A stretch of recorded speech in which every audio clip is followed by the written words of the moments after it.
Welcome to our channel. Today we how to restore Shopify customer sync with HubSpot Sales Hub detailed guide step by step clearly.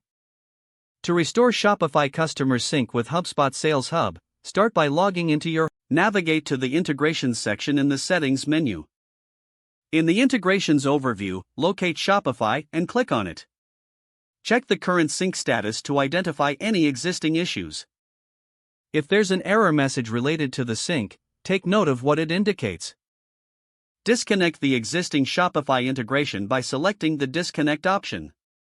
Proceed to your Shopify account by opening a new tab and logging in. In Shopify, go to the Apps section from the left-hand menu. Find HubSpot in your list of installed apps and select it. Click on the Settings option within the HubSpot app. Review the integration settings to ensure they are configured correctly. Next, return to your HubSpot account. Click on Connect App to initiate a new Shopify integration. Authorize the connection by entering your Shopify store URL when prompted. Log into your Shopify account again if required for authentication purposes. Once connected, navigate back to the HubSpot integration settings. Select the data you want to sync, ensuring you include customer records. Confirm the configuration by clicking on Update Settings or Save. Monitor the sync progress in HubSpot for any potential errors. If the sync is successful, check your customer records in HubSpot for accuracy.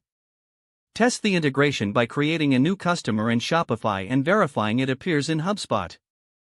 Regularly review the sync status to ensure it remains operational. If the page does not load, refresh the browser or try again in a private or incognito window. Make sure you are using the correct email address, then retype it carefully to avoid small typos.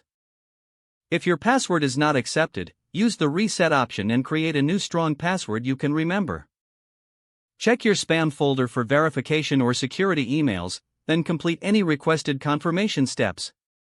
Enable two-factor authentication if available to improve account security and reduce unauthorized access risk. After signing in, review your profile details so your contact information and settings are accurate and current. If you see an error message, note it down and try again after restarting your device and internet connection.